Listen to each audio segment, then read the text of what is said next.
امریکہ کی طرف سے بار بار کہا جا رہا تھا کہ ایران میں کئی جزائر پر قبضہ کرنے کے لیے زمینی فوج بھیجی جائے گی۔ پہلے ٹرمپ کی طرف سے کہا گیا کہ 5,000 میرین آئیں گے جو خارق پر اور آبنائے حرم پر قبضہ کریں گے، اور کچھ حلقوں کی طرف سے یہ بھی کہا گیا کہ ایران پر مکمل قبضہ کرنے کے لیے بھی امریکہ سے فوج آئے گی، اور ان کی تعداد 10,000 بتائی گئی تھی۔ بعد میں کہا گیا کہ 5,000 فوجی آ رہے ہیں، نہ 10,000 آئے نہ 5,000 آئے، لیکن اب امریکہ سے 3,500 فوجی ایران کی دہلیز پر پہنچ گئے ہیں۔ کس لیے کہا جا رہا ہے کہ خارق جزیرے پر قبضہ کیا جائے گا؟ 3,500 یہ میرین ہیں، ان کے بارے میں کہا جاتا ہے کہ اڑتی ہوئی چڑیا کے پر گن لیتے ہیں۔ ان کے بارے میں کہا جاتا ہے کہ اپنے کام میں یہ بڑے ہی ماہر ہیں۔ 10 فوجیوں کا ایک فوجی ایک میرین مقابلہ کرنے کی صلاحیت رکھتا ہے۔ بہرحال یہ تو پتہ چلے گا، وہ کہتے ہیں پنجابی میں واہ پیا جانے یا پھر راہ پیا جانے،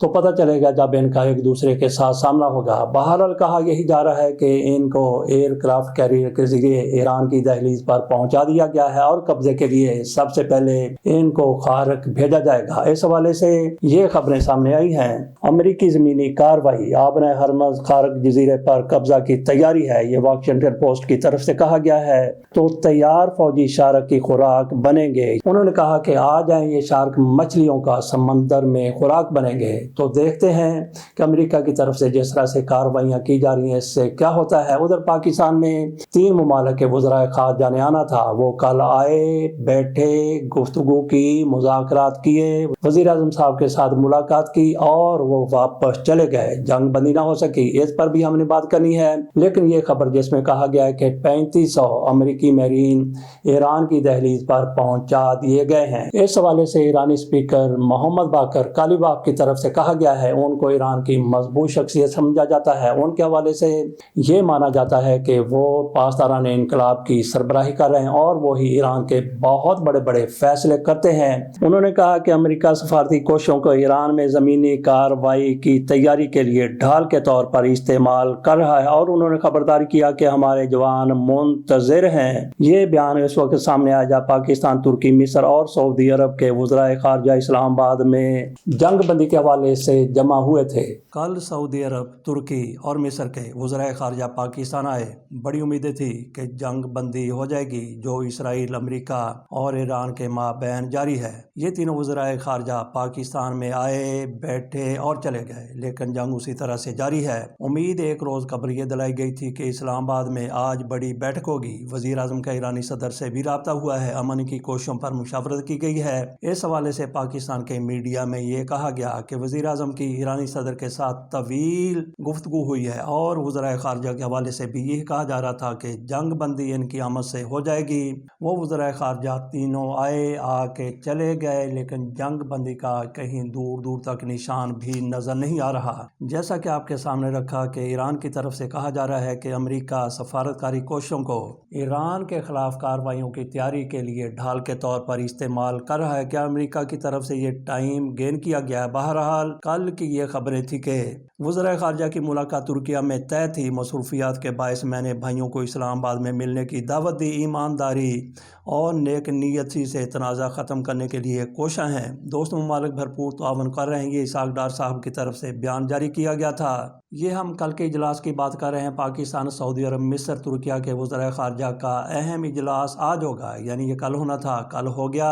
خطے میں کشیدگی کم کرنے کی کوششوں پر بات چیت ہوگی۔ وزرائے خارجہ شہباز شریف سے بھی ملاقات کریں گے، اور ان کی طرف سے ملاقات کر بھی لی گئی۔ اجلاس سے قبل ترک وزیر خارجہ کی طرف سے کہا گیا تھا کہ امریکہ ایران کے ساتھ مذاکرات کو ممکن بناتا ہے یا کسی معاہدے پر پہنچتا ہے تو اسے اسرائیل پر دباؤ ڈالنے کے لیے بھی تیار رہنا ہوگا۔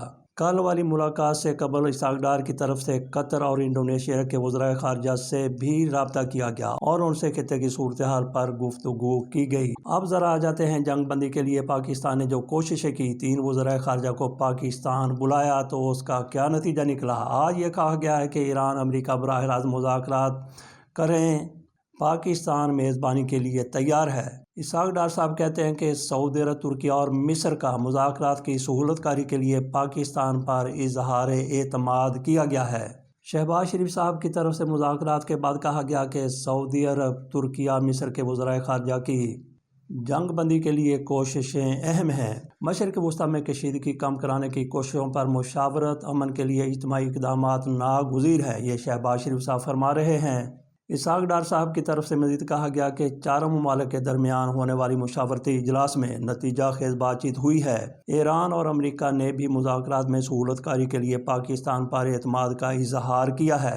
جس طرح سے حکومت پاکستان کی طرف سے کوششوں کا تذکرہ کیا جا رہا تھا، اس سے تو یہ لگتا تھا کہ کیمپ ڈیوڈ کی طرح پاکستان میں ایک اجلاس ہوگا، یہاں پہ ٹرمپ آئیں گے، یہاں پہ یاہو آئیں گے، یہاں پہ ایران کے صدر پزشکیان آئیں گے اور ہمارے وزیر اعظم صاحب ان کو ایک ٹیبل پر بٹھا کر کوئی بہت بڑا معاہدہ کرنے میں کامیاب ہو جائیں گے۔ جنگ بندی کے حوالے سے بھی امیدیں تھی کہ یہ چاروں وزرائے خارجہ بیٹھیں گے۔ پاکستانی ڈپٹی وزیر اعظم جو وزیر خارجہ بھی ہیں، یہی سوچا جا رہا تھا کہ چاروں وزرائے خارجہ بیٹھیں گے تو جنگ بندی کا کوئی امکان نظر آ جائے گا، فوری طور پر نہ صحیح تو 1-2 روز میں جنگ بندی ہو جائے گی۔ لیکن یہ وزرائے خارجہ آئے، بیٹھے، گفتگو کی، وزیر اعظم صاحب سے ملاقاتیں کی، اس کے ساتھ ساتھ ان کی طرف سے بیانات بھی جاری کیے گئے اور یہ اپنے ممالک کو واپس چلے گئے، لیکن جنگ بندی کا کہیں دور دور تک نشان بھی نظر نہیں آ رہا۔ یہاں پہ یہ بھی بتاتے چلیں کہ شہزادہ فیصل بن فرحان یہ سعودی عرب کے وزیر خارجہ ہیں، ترکیہ کے حقان فیدان ہیں، جبکہ بدر راتی یہ مصر کے وزیر خارجہ ہیں۔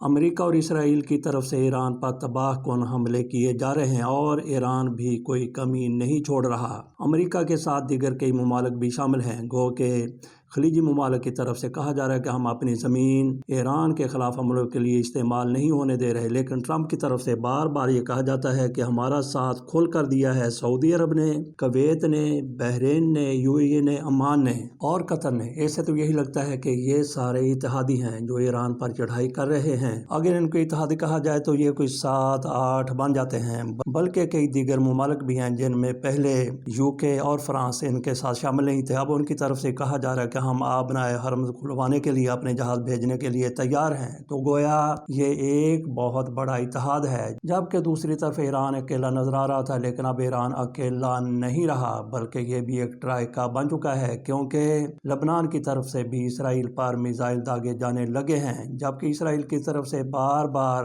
لبنان میں کارروائیاں ہوتی تھیں اور پھر حوثیوں کی طرف سے بھی پہلا حملہ اسرائیل پر کر دیا گیا ہے۔ یمن سے ہونے والا یہ بہت بڑا حملہ ہے، پہلا میزائل اسرائیل پر داغا گیا ہے، اور اس کے ساتھ ہی جس طرح سے پوری دنیا کو معلوم ہے کہ باب المندب وہ بھی بالکل یمن کے ساتھ ہے، یمن کے اوپر ہے، اور یہیں سے امریکہ سمیت بہت سے ممالک کا تیل بھی جاتا ہے، اس پر بھی ایک مرتبہ پھر یمن نے قبضہ کر لیا ہے۔ اب باب المندب سے تیل کی سپلائی حوثیوں کی مرضی کے بغیر نہیں ہو سکے گی۔ ادھر آبن حرم مکمل طور پر ایران کے ابھی تک قبضے میں ہے، اور ادھر ایران کے حامیوں کی طرف سے تسلط جما لیا گیا ہے باب المندب پر۔ دیکھتے ہیں کہ امریکہ اور اس کے اتحادی باب المندب اور آبنائے حرمز کو کھلوانے میں کامیاب ہوتے ہیں یا نہیں، اور یہ بھی بہت بڑا سوال ہے کہ کامیاب ہوتے ہیں تو کب ہوتے ہیں۔ ایسے مریضوں کے لیے ایک اچھی خبر ہے کہ پنجاب حکومت کی طرف سے ایک نیا پروگرام سامنے لایا گیا ہے، اسے کارڈک سرجری پروگرام کا نام دیا گیا ہے۔ اس والے سے عمران خان والا صحت کارڈ بحال ہوتا ہوا نظر آ رہا۔ عمران خان کی طرف سے کسی بھی مریض کے لیے 10 لاکھ کی ایک رقم رکھی گئی تھی، 10 لاکھ میں کوئی بھی مریض اپنا کہیں سے بھی سرکاری ہاسپٹل میں یا پھر نجی ہاسپٹل میں علاج کروا سکتے تھے۔